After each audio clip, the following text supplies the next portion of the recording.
Another state is jumping on the assault weapons ban bandwagon and changing definitions to include an ever-evolving and ever-growing list of common-use firearms. Keep watching for everything that you need to know about this gun control blowout.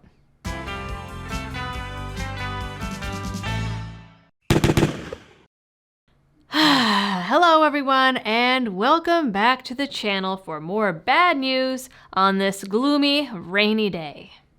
Today's video is brought to you by Blackout Coffee Company. Their coffee is a vital part of my day and video making routine, and this channel would not exist the way it does without their support and go juice.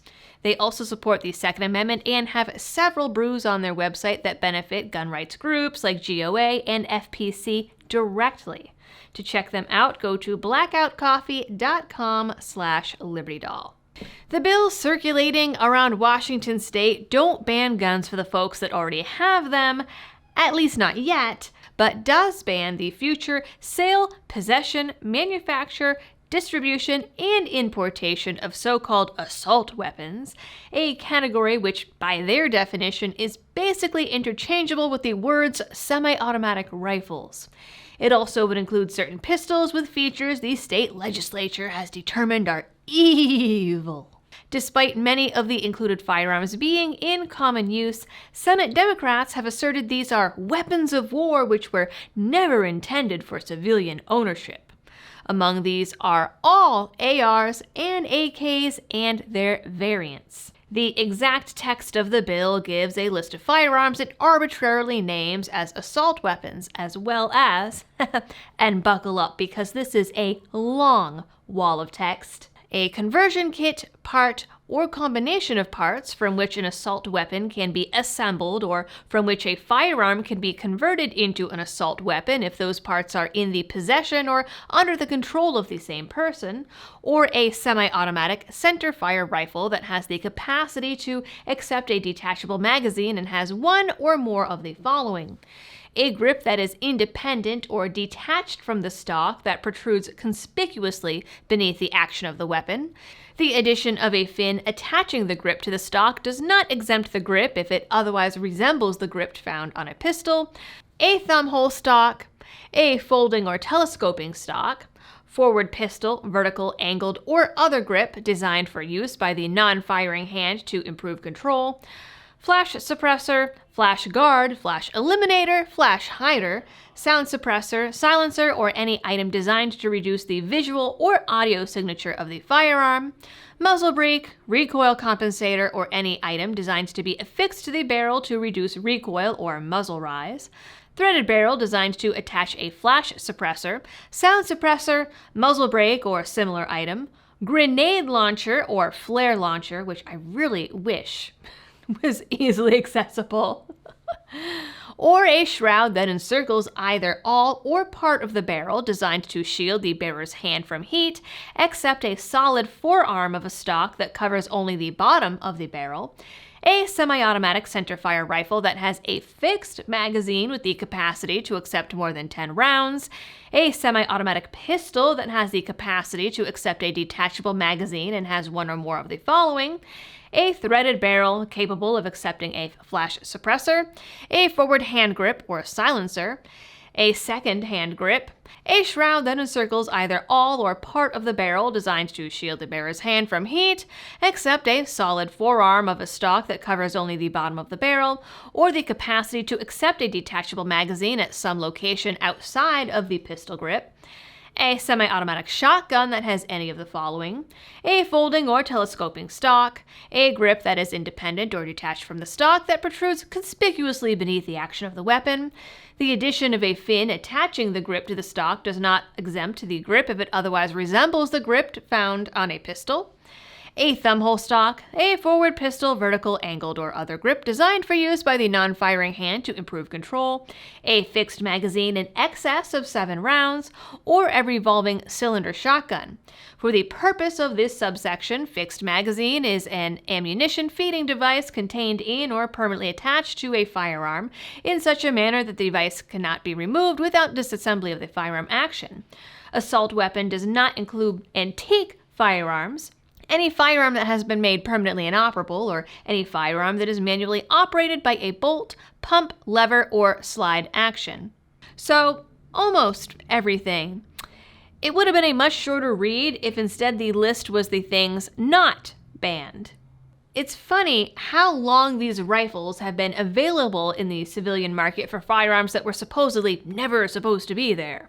It's not like someone put one on a shelf some 60 or 70 odd years ago by accident, said, oopsie, and then kept selling them and convinced all other retailers to sell them just to save face as some kind of big cover-up. The idea that everyday people were never meant to own them is flat out ridiculous and reads a lot like some bizarre conspiracy theory.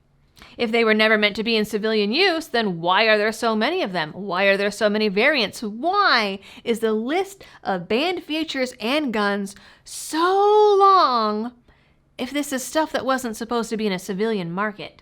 The ban, by the way, does exempt law enforcement and the armed forces, of course, because their argument is that only the Army would ever shoot an AR-15.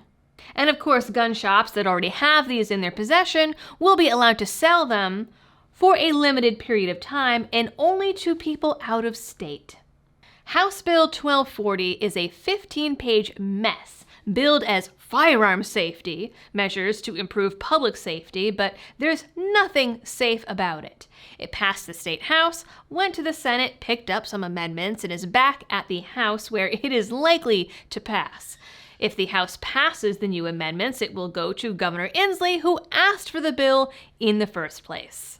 I am not at all surprised at how this is going. First, we saw Initiative 1639, which I did a video about back in 2018, which was already pretty extreme for the time. Last week, the state Senate also passed House Bill 1143, which requires proof of training and imposes a 10-day waiting period on gun purchases, which sure, might stop a handful of people who don't yet have a gun, who might otherwise use one for an impulsive crime of passion. We'll go with that argument.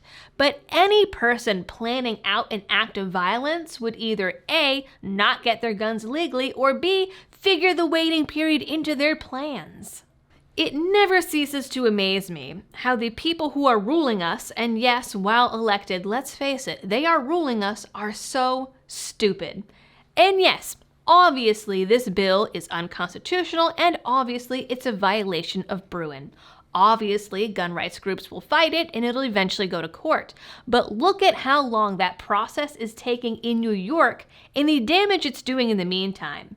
Meanwhile, the people of the state are still subject to these arbitrary rules, and every decision in favor of the Second Amendment is getting appealed.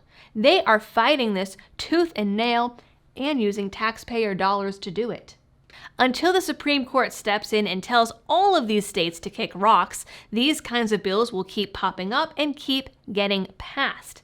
The difference, well, one of the major differences between us and the left is that the left couldn't give a flying donut about the Constitution or Bruin. People need to start understanding this. They don't agree with the Constitution or Bruin, and they don't think those rules should exist. Folks on the right like to say that we don't have a duty to follow unjust laws, but in the left's eyes, the Second Amendment and Bruin are unjust. So, unfortunately, saying something is unconstitutional or against Bruin is absolutely meaningless until a court with weight behind it is the one to say it. That's it for this video. Please do the things for the algorithm to help get this video out there and spread the culture, because politics is downstream of culture, and everything that we see in these laws, in the mainstream media, social media, the YouTube algorithm, all of it is designed to try and crush the conservative, libertarian, gun owner, whatever, anything not left culture. And so to get this video out to more people and get more people into the fold and into the know, we need to do the likes and the shares and the subscribes and the comments and all of that. But at any rate, again, thank you for tuning into this video, and as always, happy shooting.